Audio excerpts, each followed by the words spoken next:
Girl Scout cookie time. And if you guys like Girl Scout cookies, Strange Brew Coffee House now offers Girl Scout cookie frappes at all locations, including Samoa, Thin Mint, and Tagalong. Delicious frappes are made with real Girl Scout cookies. Strange Brew Coffee House can be found at the University of Alabama campus, also up in Tupelo, Mississippi, if you are heading up there to Tupelo, or their home location over in Starkville, Mississippi. Go by and get a delicious Girl Scout cookie frappe today at one of the Strange Brew Coffee House locations. And just like that, there is a brand new number one team atop the SEC basketball standings after Tennessee came in here and knocked off Alabama in Tuscaloosa on Saturday. We will get in there and discuss all of the scenarios of who could ultimately win the SEC regular season. And then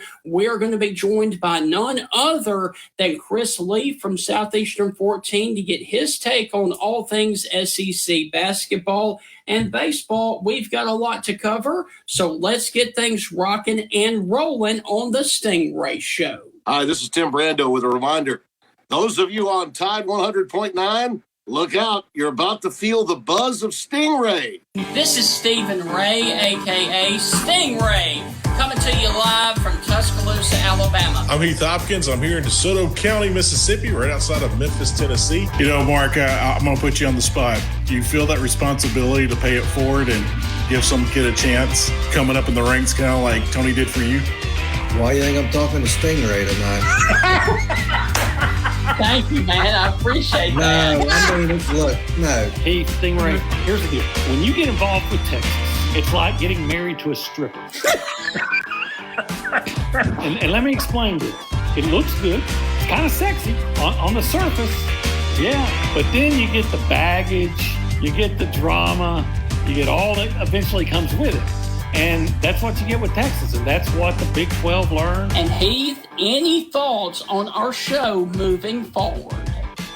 Hey, to everyone in Tuscaloosa listening here on Tide 100.9, with the Stingray Show, if you don't like it, you better learn to love it, because it's the best show going today, baby.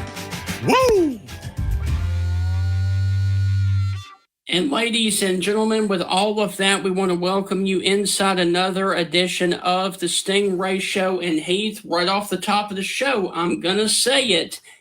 Yes, we're on here in Tuscaloosa, but we are an SEC show. So we are going to talk and give major props to Tennessee on their big win this weekend here in Tuscaloosa. We're not hating on Alabama, but we're an SEC show, and we're going to give credit where credit is due. Stephen, what wrestler was it? It was like, I don't have to explain myself to you. I can't remember who used to say that. But yeah, I'm not explaining myself to anybody. This is an SEC show. Again, yes. I've said it on the show, gosh, close to 100 times by now, I'm sure. I'm not an Alabama fan. I'm not an Alabama booster. I'm not an Alabama hater. I shoot you straight on how I think Alabama is. Dude, that was an excellent game. That was an excellent, excellent game. I did not think Tennessee would win it. I did not. I thought Alabama would win that game. I gave the home court advantage to Alabama. I thought that's why they would win. The home crowd. Alabama's a little bit different team playing there in Coleman Coliseum, but wow, what a great game. Props to Tennessee. But you know what? Season's not over. We got the SEC tournament, and it's going to look fun. But the one thing I was shocked at, Stephen, Alabama in third place. We'll talk about that later in the show. We all know who's in first. Second place in the SEC still shocks me. We'll talk about that later. Heath, let me also say this, though. If Alabama beats Florida tomorrow night and Tennessee loses to South Carolina, Alabama is still in the running for a potential number one overall in the SEC in the regular season. So it's not over for them right now. They've just got to keep serve with Tennessee and hope Tennessee loses to South Carolina and or Kentucky. Yeah, a lot of things have got to happen. You know, you don't get to control your own destiny in this. You know, you can't just win out like, oh, it's ours. It's just one of those things. But the thing about the SEC tournament that I always love, Stephen, and this goes with baseball and basketball, teams that are already, they know they're already in the tournament, don't take the tournament seriously. And sometimes they exit after the first day or you know, they just kind of look lackluster and 2 performances. Whenever they lose, they're not worried about it. They're just going to go home. Even the first place team, we've seen that happen. So I'm kind of looking forward to the SEC tournament this year because there's a lot of teams at the top that think they should be there or not there. And I was like, are they going to come in with intensity in the SEC tournament and try to win the whole thing? Or is it just one of those things for all the teams there at the top? Like, yeah, we're already in the tournament, whatever. We're going to pack it up and get ready for March Madness, get our dancing shoes on. Yes. And Heath, going back to that Alabama-Tennessee game, I was watching that game in the second half, and when Grant Nelson fouled out with about 8 minutes and change to go, he fouled out with only 3 points on Saturday evening. That completely changed the whole complexion of that basketball game, and Alabama never led after that. Yeah, I mean, that was a blow. It really was. Anytime a player fouls out, it's somewhat serious, especially a starter. But, you know, it is what it is. You know, some coaches will risk the dice, especially teams that don't have bench depth, and they'll let a player get a third foul in the first half. Some coaches, you know, if you got depth on your bench, or some coaches, period, you get that second foul in the first half, you're sitting the rest of the time. You know, you're 3 minutes into the game, you're sitting the next 17. You're here with me. So, you know, it's kind of one of those give and take kind of things. But you kind of saw it right there when that happened. Like, man, there's a lot of time left in this one, and you're like, man, that's a huge blow. But Bama hung in there, man. Bama did hang in there. You got to give them props. Yes. They fought hard. They fought very hard. And, of course, you know, Florida, like we talked about multiple times, we don't have a grip on that basketball team because they went on the road to South Carolina, had a lead in that game, and lost to South Carolina on Saturday. That was the early game on Saturday. Your thoughts about South Carolina and Florida from this past weekend? I'll save my thoughts on Florida because I can't wait to get Chris Leastake from Southeastern 14. He's going to join us here later in the show. I'm going to ask Chris about Florida because I just that's a team I can't get a read on. I just can't. You know, when I think they're going to be awesome, they let me down a couple of games. When I write them off, they come storming back. And, you know, I kind of looked up midway through the season. I'm like, wow, Florida is doing better than I thought. So it's just been a team all year I can't get a read on. Because like I said, I thought this team will be a bubble team. And then I'm like, oh, this team's kind of a front runner. They're one of the best in the SEC. And so Florida's just kind of been a little bit all over the place. A lot of inconsistencies earlier in the season. Midway, later in the season, they're a lot more consistent. And so, but yeah, I have not been able to get a read on those guys. But South Carolina, man, those guys, it's like there was a Jason Voorhees Award. You remember Jason Voorhees from Friday the 13th? There was a Jason Voorhees Award. South Carolina wins. It's the team that won't die and go away. Right. They keep coming back. You think, well, they're going to die off. Oh, they can't survive this. Oh, they're done for. And they're not. And they're not. They're still around, man. And Heath, let me also say this as well. There was a great showing by the Alabama baseball team in Frisco, Texas, until yesterday when they lost the first game of the season in extras to Dallas Baptist. Alabama had a great showing against Indiana on Friday. Number 20, Indiana. Yeah. Came from behind and knocked off Arizona on Saturday. And then yesterday, like I said, lost 7-5 in extra innings to Dallas Baptist. Yeah, you know, Arizona, a blue blood of college baseball, has won multiple national titles. Some argue they had the greatest college baseball team ever. I think they went 52-2 back in 1974 or something. It was a crazy thing. And here's the crazy thing, Stephen. The 2 games they lost were the first 2 games of the regional. Yeah. I mean, that's just crazy. They went undefeated all season long. When's the last time a baseball team went undefeated? It was the Arizona Wildcats. That's who it was. Yes. But with that, Alabama did have a good showing. They beat top 20 Indiana. They beat Blue Blood in Arizona. But, Stephen, I said it last week, Dallas Baptist, those guys always got pitch a ton of great baseball in the state of Texas.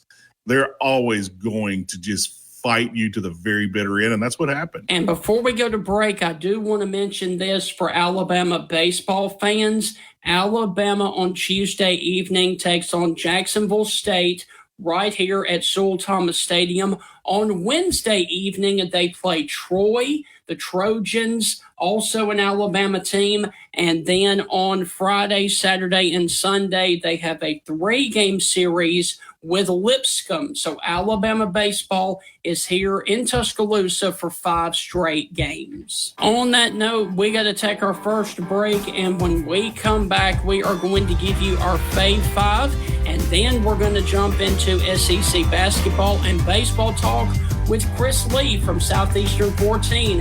That's on the other side of the break. You're listening to the Stingray Show. We will be right back.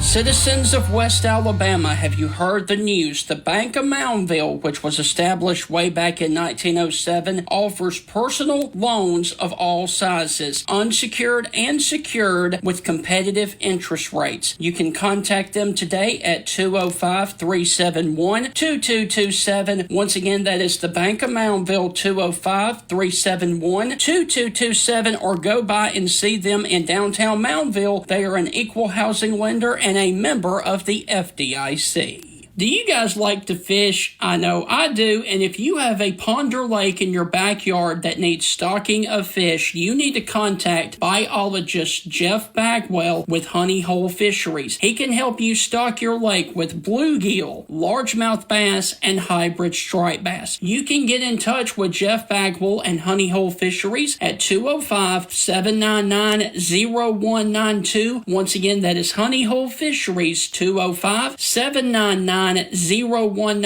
Contact Mr. Jeff Bagwell today and let him help you build the lake of your dreams. Do you guys dream about owning a home or a condominium down on the beautiful beaches of Alabama, say Orange Beach, Gulf Shores, or maybe even Fairhope? Then let me tell you about First Class Real Estate South Home Group's owner, Celeste Hagler. She has brokers down there in the beautiful beaches of Alabama to help you purchase the home of your dreams and to live where you love in the state of Alabama. You can contact Celeste Hagler at 205-861-5698. Contact Celeste Hagler today to help you live where you love in the state of Alabama. You're listening to the home of Alabama Crimson Tide Sports. Tide 100.9.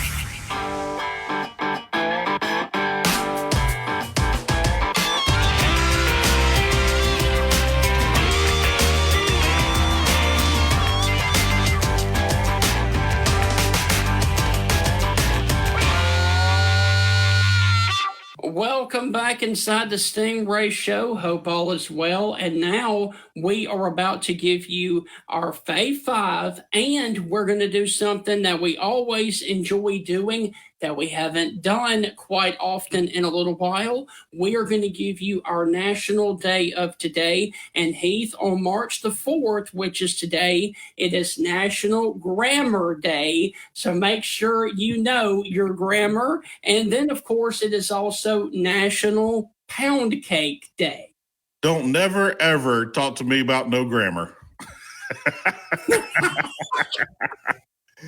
Oh man, National Pound Cake Day. That was the very that was the very first song on the For Unlawful Carnal Knowledge album of Van Halen back in 1991, I think.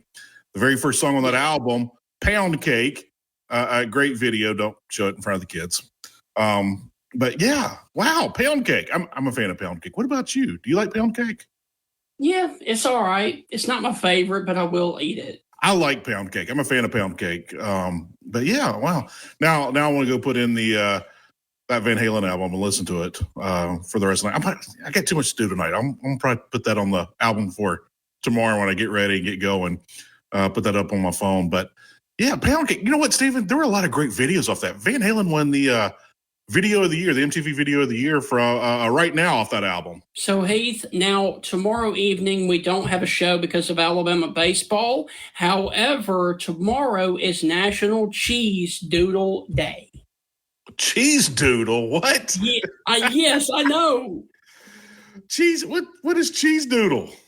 I have no idea. Okay, so last week when we were on the show, Heath and I gave you our fave 5 non-fast food restaurant chains. Now I thought a really good fave 5 for today would be our fave 5 fast food restaurant chains. Heath, would you like to do the honors of going first? Because you differed from me because you said you absolutely loved fast food. So I will give you the honors of going first. Yeah, I'm always on the go. I'm always in my car, zipping here, there, and everywhere. So it is not a shocker for me to have at least one meal a day in the car, driving from place to place.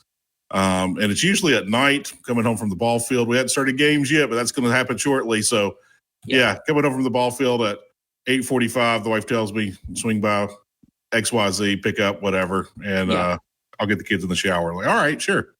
But, yeah, my honorable mention today, Freddy's from California. I love that double from Freddy's. Those French fries, that fry sauce at Freddy's, excellent. And by the way, Tuscaloosa does have a Freddy's that opened a couple of years ago. Love Freddy's, man. That fry sauce. If you have not tried it, just go and get the fry sauce and the fry. They got those little tiny, little skinny fries, but they're so good. They give you like 1,000 of them, or like 4,000 of them, but they're excellent. But number 5, go with Zaxby's, man. I like Zaxby's. I'll go with the wings and things, hot honey mustard, traditional. Love Zaxby's. Hey, number 4, what you got? The best thing at Zaxby's used to be the fried mushrooms, and they got rid of them. Really? I used to get the fried mushrooms. I hadn't had them in a while, but I didn't know they got rid of them. They did. Oh, that's terrible. That's terrible. That breaks me. Steven, why you gotta be a bummer, man? Bring everything down. Number 4, Crystals. Look, people either love them or hate them. I absolutely love Crystal Burgers. Give me a sack full. I'm all about it. Number 3, it is my favorite fried chicken place in the entire world. Not in the entire world, but my favorite fast food chicken place. Church's Fried Chicken. I love that stuff. Give me the spicy rice. I'll take some peppers with it. Some of those pepperoncinis. I love Church's Chicken. Absolutely love that stuff. Yeah. Number 2, Chick-fil-A. I know some people are upset, might think I'm sacrilegious and questioning my religion. Put Chick-fil-A number 2. I absolutely love Chick-fil-A. Chick-fil-A serves the community in so many ways. But not only that, that food is dynamic. There's a reason why that line is around the building and down the street everywhere you go. Chick-fil-A number 2, but number 1, I think it's the best fast food place. I think they got the best sandwich. If you don't want a sandwich, you can get chicken. But their sides is what to die for. Whether it be the Cajun rice, the mac and cheese, the okra, whatever you want. Love that chicken from Popeyes, man. That chicken sandwich is the best sandwich on the planet. I said it. I stand by it. I'm not hating on Chick-fil-A. I put that as the number 2 sandwich on the planet and on my list. But Popeyes number 1, baby. What about you, Steven? All right. Here's what's not on my list. McDonald's, Hardee's, Burger King, Wendy's, or Whataburger. Yeah. Okay. Now, an honorable mention is Checkers because of their amazing fries. I love Checkers fries. They are awesome. All right. At number 5, Heath, just like you said that Five Guys was not a fast food chain, I'm actually going that this is a fast food chain, Captain D's, at number 5 because they do have a drive-through. Captain Disease. Number 4, I'm going with the restaurant that has the meats. I'm going with Arby's at number 4. I used to love to get the roast beef and cheddar sandwiches And I used to also love way back in the day when they had the onion petals. Those were awesome. At number 3, I'm going with Dairy Queen because some of the Dairy Queens do happen to have a quesadilla that you can order. I absolutely love Dairy Queen for that. Number 2, I'm going with Sonic because of their fried piccolos. And of course, they're always delicious corn dogs. Okay. And at number 1, Heath, I'm actually going with a chicken place, and I'm so surprised this was not on your list. I'm going with the Colonel, KFC. What? Dude, Churches and Popeyes like whip the Colonel, man. Come on, man. I don't know about that. Well, I know this. I know this. At Popeyes, you cannot get what I used to love to get at KFC. At Popeyes, you cannot get chicken livers. Okay. I can see that. I can see that. So that's the reason Popeyes didn't make my list, because you can't get chicken livers there. Okay. So that is my Fave 5 fast food places. If I had to eat fast food, Captain D's, Arby's, Dairy Queen, Sonic, and of course, number 1, KFC. And KFC, the reason I put the number 1 there, just like you did with Popeyes, is because of their amazing sides. Yeah, that's what makes it, man. That's what makes it. I'm kind of shocked both of us didn't have Sonic on there. I love going to Sonic. If you look at my bank account, you would tell that I go to Sonic. My kids always want to go. Steven, what's your go-to drink at Sonic? I'll either get the cherry vanilla Dr. Pepper or the lemon berry slush. Love that lemon berry slush. What about you? What's your go-to drink at Sonic? I don't have a drink, but I'm actually going with a Sonic Blast. I used to love those. Yeah. There's nothing wrong with a Sonic Blast, brother. Nothing wrong. Hey, half-price shakes after 8. Yes. Order on the app. Half-price drinks all day, baby. I know about it. Awesome. I know about it. I'm really surprised that you didn't have Checkers on yours. We got a couple of Checkers here in the Memphis area. I think the closest one's in South Haven. I used to go to it. I ate at one over the summer. I think I just had a bad day, or they had a bad day. It was like, food was just, But, it is what it is. But, yeah. I wanted to put Papa John's on there, but I view pizza as totally separate than fast food. If it's got a window, it's fast food. If it doesn't have a window, not. Yeah. Maybe we could do sub sandwiches later this week. Yes. I'm a huge sandwich person. I could do subs every day. Like, I love them. So, Heath, on that note, we promise that we are going to stop talking about food. And when we come back from the other side of the break, we are going to be joined by none other than Chris Lee from Southeastern 14 to get his take on the weekend of college basketball and college baseball. That's on the other side of the break. You're listening to the Stingray Show. We will be back in a flash with Chris Lee from Southeastern 14. Strange Brew Coffee House continues to roll out brand new drinks, including the Yosemite, which is white chocolate and roasted marshmallow. Doesn't that sound amazing? You can find Strange Brew at 1101 University Boulevard, right there on the strip at the University of Alabama campus. And hey, did you know that you can get Strange Brew delivered to your door? Check out strangebrewcoffeehouse.com for all the Strange Brews bags of coffee, K-Cups, mugs, shirts, and a whole lot more right there at strangebrewcoffeehouse.com. Are you guys in the mood for community goods and great barbecue? That's what you'll find at the Coker Market, located in Coker, Alabama at the four-way intersection off of County Road 140. Their hours of operation are Wednesday through Saturday, 11 a.m. until 7 p.m., and their menu items include the Midnight, which is smoked ham, smoked pork, Swiss cheese, Creole mustard, mayonnaise, and a pickle, grilled on French bread. That sandwich is absolutely amazing. Make sure you go and check out the Coker Market right there at the four-way intersection in Coker for amazing food and community goods. Your life can change on a dime, and if you are relocating for your job up to the Rocket City of Huntsville, the fastest growing city in the state of Alabama, you need to contact Celeste Hagler of First Class Real Estate South Home Group. She has brokers all over North Alabama to help you get settled with buying a new home in North Alabama. You can contact her at 205-861-5698. Once again, that is Celeste Hagler, 205-861-5698. Contact Celeste Hagler today to live where you love in the state of Alabama, even in the Rocket City of Huntsville. Never miss a moment of the action. Download the free Tide 100.9 app today.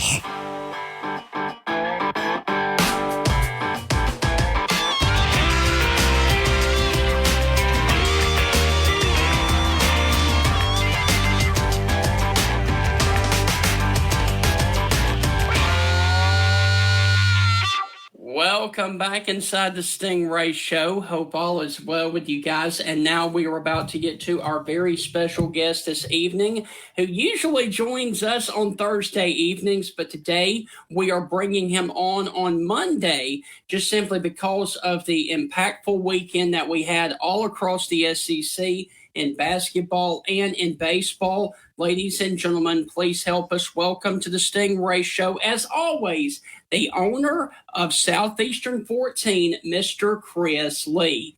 Chris, how are things going with you on this Monday? Busy time, gentlemen, but we are getting towards just my favorite weeks of the year. I always love the intersection of conference tournaments and especially the NCAA tournament. Actually, I like the first 2 days of the NCAA tournament. Absolutely. More than I like the rest of it. But you got SEC baseball season. The conference play is about to start next weekend. At the same time, the conference tournament is going in my backyard. And I mean, it's just, man, it's such a fun time. So, Chris, let's go on ahead and jump right into it. There is a brand new team atop the SEC standings, and that team is the Tennessee Volunteers after they beat Alabama here in Tuscaloosa on Saturday. Go on ahead and break that game down for us and give us your thoughts on Tennessee beating Alabama at Alabama. Hey, I have said for about 3 months now, I said before the season, my pick was Texas A&M. Boy, did that turn out badly. But I said the reason I'm picking Texas A&M is because I'm a little concerned about Zakai Ziegler's health coming off that knee injury. Sometimes you're just not the same player. I said if I knew, though, how that would resolve, I think Tennessee would be the best team. Well, that resolved, and Tennessee is the best team. And we do power rankings every Monday, and I think I've voted Tennessee, and sometimes I get outvoted, but I think I've voted Tennessee number one for about 3 months straight. And the thing that I have said is you can argue this about this team and that about that team, but there's no team in the conference that is more consistent offensively and defensively. No, consistent doesn't mean perfection. You saw Tennessee's hiccup a few weeks ago at College Station. Sometimes stuff just happens, but this is a team that it showed you against Auburn last week that it can just ride Dalton Connect and win. It was a team that showed you in Alabama that not only can it win on the road, but it can go win in a spot where Dalton Connect is in foul trouble and have other guys beat you. My goodness, Tennessee's last week told you everything you need to know about that team's ceiling. I'm very high on the Vols as we head into tournament season. Chris, briefly, before I get to Heath, Grant Nelson fouling out of that game Saturday night early in the second half completely changed that game. Your thoughts on that?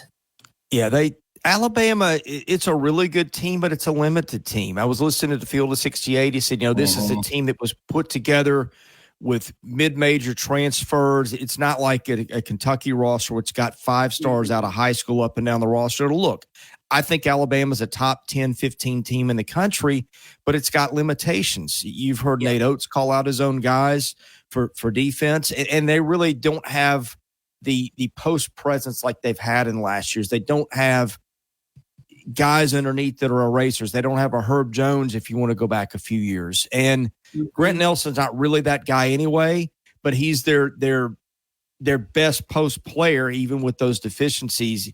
you take that out of a team that already had some issues there, and it didn't help.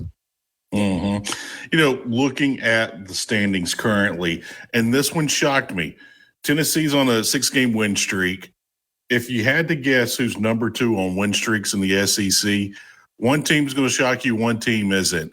Do you know who's second with 3-game win streak in the SEC right now? Well, let's see. Mississippi State had a win streak kind of in the background, but that went out the window last week. Yeah, they've lost 2 in a row. Yeah. You want me to hit you with it? Sure. The team that won't shock you, Kentucky, 3-game win streak. Well, yeah. The other team that they've stuck around all year, South Carolina. Second in the SEC, 3-game win streak. Right now, Tennessee, South Carolina, Alabama are your top 3. Alabama with the 1-game skid, but South Carolina is not going away. We kept thinking they were going to hit a wall. They'll hit a wall when SEC play gets here. They'll hit a wall when they get to the middle of their schedule. They'll hit a wall here in February. They'll hit a wall come March. They haven't hit a wall. I'm still shocked at the South Carolina Gamecocks, and it's a good story. No one's talking about it, though. Yeah, and I look before the season, this team was number 2 in the league in terms of minutes played by guys on Division I rosters last year. And a lot of those guys weren't at South Carolina, but they had a lot of guys that had played a lot of ball. Mm-hmm. And I think that's shown through this year. But Heath, I'd go a step further. This is the team that could have easily had a crisis of confidence 2 weeks ago, and you heard its coach address that very publicly after that Ole Miss win a couple of weeks ago. And let's rewind a little bit. There's 2 ways you don't want to lose. You don't want to lose in that game that you just get your soul crushed, which was that 101-61 thing at Auburn a couple of weeks ago. And I get that Auburn could do that to a lot of teams, but losing by 40 when you're in a spot where everybody thinks you're not as good as your record anyway, that can let a lot of doubt sink in. The other thing that can really wreck your season is coming off that and losing a heartbreaker in a game where you're favored at home, which it did to LSU the next week. Mm-hmm. Lamont Paris has gotten this team since that point to win 3 straight, winning at Ole Miss, a spot where not a lot of teams are winning at A&M, a team that is, my goodness, all over the place, but can beat you in that building, as Tennessee found out, and then beating a Florida team that stylistically is, and I think talent-wise, a little bit of a mismatch, but Carolina does what it does, and that's get you to play its game and winning with discipline and taking care of the ball and all those things, and you look up, and ever since those 2 really losses that had a chance to kill them, they're 3-0. So, Chris, let's go ahead and briefly move to tomorrow evening. Alabama is at Florida. Give us your thoughts on the Gators versus the Crimson Tide down there at the O-Dome. Yeah, and before you get going, Chris, Florida's the one team in the SEC I cannot figure out this season. I have not gotten a pulse on those guys all year. Just when I think they're good, they fall apart. When I write them off, they come back. Your take on the Gators in that game tomorrow? Yeah, I feel like I've got a pretty good read on this team. I've said this for a while, and pardon me if I've said this on your show. You don't always remember what you've said where. But I thought for a while there's a family of 3 teams in this league that are very alike. And they're Kentucky, they are Alabama, and they're Florida. Teams that can really score a ton of points and have struggled some nights on the defensive end. And I think Florida's one of those teams. Now, you've seen the offense take a little bit of a downturn recently. Florida got 77 against Vandy, 83 against Missouri, 76 against South Carolina. We've seen this team score over 100 a time or 2. And so maybe they're in a little bit of an offensive slump. I don't know if that's fair or not. But I think, to me, Florida is one of those teams where I think they're very similar to those other teams, probably a half notch below. I'm not sure that the top-end talent is what Kentucky's is, but I think it might be a little better than Alabama's. I love their backcourt. I think Zion Pullen is maybe a top 5 player in this league. They kill you on the backboards. They've got 7 or 8 guys that can really play. They've got a good coach. I think this is one of those where you probably take the home team, and as we sit here doing this, a couple days before the game, I think I would lean Florida just by virtue of that game being in Gainesville. And Chris, my final basketball question for you is simply this. I know that we've got midweek games to get to, but go on ahead and give us your thoughts on Tennessee versus Kentucky on Saturday, the final regular season day for the SEC. Well, look, these teams played once before in Lexington, and I get that Kentucky, it's an ever-changing team. 3 weeks ago after that Gonzaga loss, a lot of people kind of wrote them off, and Kentucky is rebounded to play some of its best and most consistent basketball since then.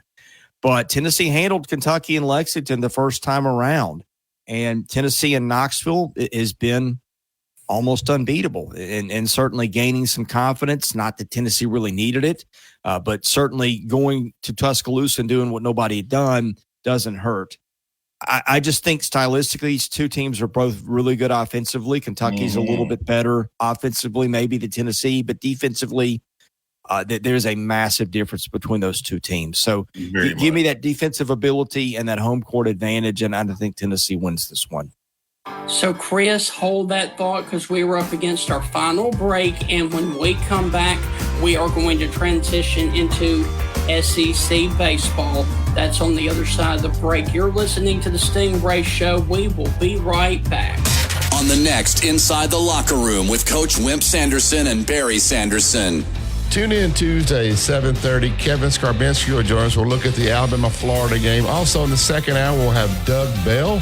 We'll look at the PGA Tour with Doug and take your phone calls throughout the hour. Inside the Locker Room, weekdays 7 to 9 a.m. on Tide 100.9 and Tide100.9.com. Since 1999, residents of Tuscaloosa has depended on this butcher shop and grocery store. I'm talking about South's Finest Meats. With their specialty meats and fresh to frozen bulk vegetables, you can prepare delicious home-cooked meals all week long. At South's Finest Meats, customer service is their number one priority, and when you shop with them, you can expect to be treated like an MVP. Go by and check out South's Finest Meats at 3201 10th Avenue right there in Tuscaloosa. South's Finest Meats, the official sponsor of the Stingray Show. Residents of Tuscaloosa, are you guys upsizing, downsizing, looking for college housing, or even relocating for your job right here to Tuscaloosa?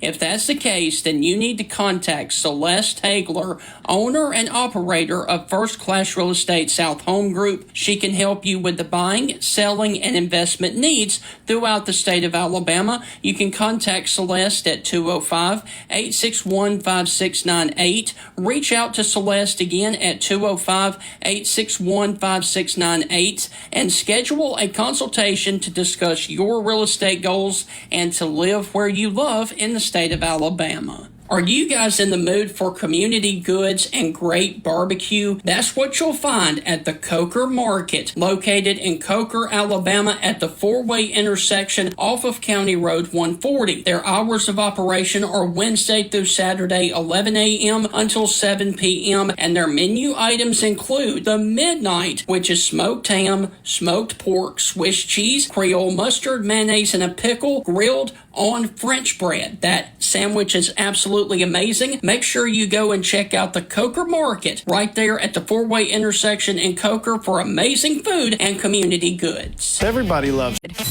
Want to know what's going on with the Crimson Tide? Download the Tide 100.9 app today.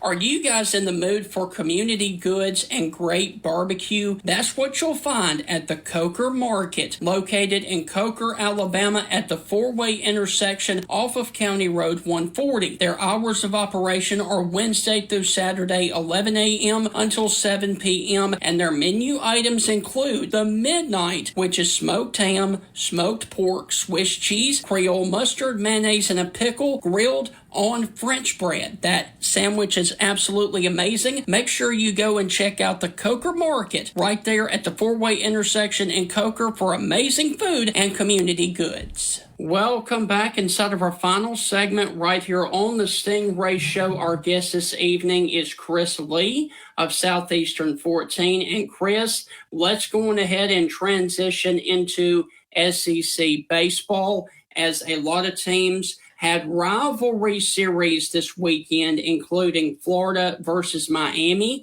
And then, of course, up there in South Carolina, you had the battle between South Carolina and Clemson. And there are a lot of people up there that are chirping right now at South Carolina that say that they may not be in the right position and under the right coach to get them back to where they need to be. Your thoughts on South Carolina to start off talking about baseball? I think that's an overreaction. They lost two one-run games to a top 10 team. This was a good team a year ago when it was healthy. It got hit hard by injuries. I think it's a very good offensive lineup. We'll see what the pitching does, but so far it's been pretty good. Now, they played Miami of Ohio and Belmont on weekends. Belmont's a decent program, but, I mean, you look and they had some good pitching games there and didn't get run out of Clemson either this weekend. Mm-hmm. I just think baseball, for some reason, we have taken this college football mentality into a game that you can't analyze that way. I agree. Color me not panicked at all on Carolina. People who don't know baseball say ridiculous things like this. Yes. And I said that. I'll stand by that. You're an idiot. You said it. But, I'll say this, Chris. It's a true-false question. If South Carolina lost those same games this past weekend by the same scores to LSU, I don't think South Carolina fans are upset. But since it was Clemson and in-state rivalry, they're a little bit amped up. And I think that's where all this heat is coming from South Carolina fans and Gamecock Nation, is that, the little butt hurt. They're a little red in the seat. Because it was Clemson, and it is what it is.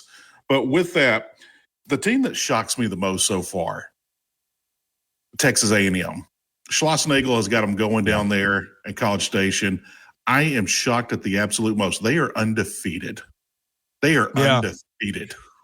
And I'm still shocked at that. Here we are, 3 weekends into the season? They're still undefeated. Schlossnagle is a great coach. Schlossnagle won that Mississippi State job. They decided to go a different direction. Mississippi State having a little buyer's remorse. I don't know. We'll dive into that later. But Schlossnagle down at Texas A&M's got the Aggies playing big-time baseball. Do you see this going all season long and them being a 45-plus win team this season? They could. Look, I need to look back at the schedule because I don't think it's been super impressive so far. It hasn't. Okay, and I'm trying to pull multiple things up at once. But look, I thought even with that, their pitching was so bad a year ago. Yeah, it was. I thought even in some of these games, they might be winning some Sunday games 10-11, something like that. But I'm looking at the SEC stats right now. They played 11 games. They've given up 18 runs. 15 of them have been earned, 124 strikeouts, 25 walks. Now, tell me when I think their schedule again has been very weak. I'd have to see who the top team they played. I don't even think they've had like a super tough midweek game yet. But and I'll pull that up while we're doing this as I delay a little bit. But here's the point. I didn't think the pitching would be that good. The hitting has been really good. By the way, I guess they played Arizona State and USC this weekend, so that's not exactly an easy path. Yeah, I think we knew the hitting would be there with Lavalette and Braden Montgomery and Ryan Targach, who was hurt last year and just didn't look like himself. They added a couple of transfers here and there for lineup support. But I think the big thing is their pitching again. Ryan Prager has been back. He's been healthy on Friday nights. He's been a stud for them. To me right now, they've got an argument as the number one team in the conference. So now it's going to change a few times. And again, wake me up when everybody starts playing real competition every weekend. But you have to be very impressed with what they've done so far. Goodness, a run differential of nearly 100 so far. I think it's 98 to be exact, and that's impressive. That's very impressive. Chris, their midweek game tomorrow evening, Texas. the Texas Longhorns. That's huge. Overrated. Well, speaking of, we were talking about South Carolina basketball a minute ago. Speaking of teams that lost in heartbreaking fashion, they have a lead. They get walked off by Texas State. Texas is up 11-3 on Vandy in the middle innings of Sunday's game, has 4 home runs, got into Vandy's bullpen, had to be feeling good about things, and then gave up 11 straight to lose the game. So I don't know what kind of shape Texas will be in, when that game is played this midweek. But that's a team that's talented, and either way is going to be a test. Mm-hmm. All right, Chris, let's go on ahead and talk about the hometown team, the Alabama Crimson Tide. They had a great showing against Indiana, came back from behind against Arizona to knock them off, but unfortunately yesterday in the third game of Frisco Classic, they lost to Dallas Baptist. Can't sleep on Dallas Baptist. They always got great pitching. I said it last week. I'll say it again. You can't sleep on Dallas Baptist ever. Chris, your thoughts on the weekend for the Alabama Crimson Tide there in the Frisco Classic? Yeah, I mean, another team that's kind of in that range with A&M, that they haven't played a lot of great teams, but they've taken care of business. I saw a little bit of that midweek game against UAB that I think went to extra innings and Alabama won. Really impressive weekend for them regardless. I think that the game they lost was a 7-5 game, but their pitching has been tremendous so far.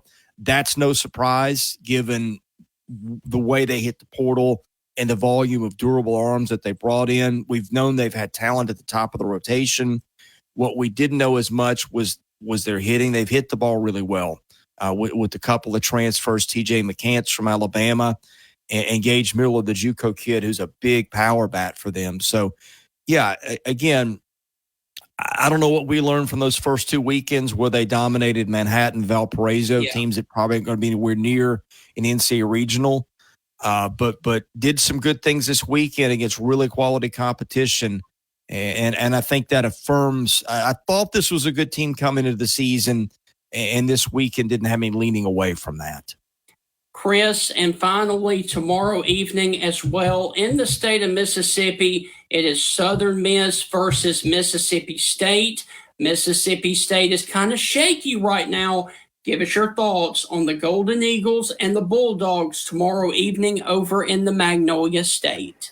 Yeah, I'd be lying if I told you I knew what Southern Miss had. I know their coach retired last year. That's a perennially good program. That's kind of a rivalry type series. I've liked State's lineup. I think the big thing to me is I think this is a little better team than maybe people are giving credit for. The pitching has been solid. They've given up 49 runs so far in 12 games. I think you will take that to the bank. They haven't kicked the ball around the yard as much as they did at times a year ago. I think the middle of the order is going to be really solid as we figured it would be. But I'm looking now, they've struck out 144 guys, and this was a staff that did strike out some guys a year ago. But what it's done is it's only walked 35. That's one of the better marks in the league. That was a huge problem for State last year. It's hit 13 batters. And that if you throw that in, it's not, if you throw that in, the control is a little shakier, but it's a big improvement from last year. They're keeping the ball in the park a little bit more. I think if State can just pitch a little bit, the hitting is good to win them some weekends. And so we'll see where it goes. So, Chris, look, man, thank you as always for joining us. Have a wonderful week covering baseball and basketball, and we will catch up with you one day next week. Yeah, I appreciate you guys having me as always. Thanks again, and God bless everybody. Thank you. Thank you, Chris. God bless you, brother. So, Heath, that is going to wrap up another edition of the Stingray Show. We hope that you have thoroughly enjoyed it with Chris Lee, talking at Alabama and SEC basketball and baseball. And Heath, we're going to have to do a little shuffling this week because Alabama has 2 midweek games this week, so we will not be back until Thursday evening. But we're going to have a big show for you guys on Thursday. We will see you guys on down the line, and on down the line is Thursday evening. Guys, we will see you then. Good luck to Alabama out there in baseball and basketball this week. See you on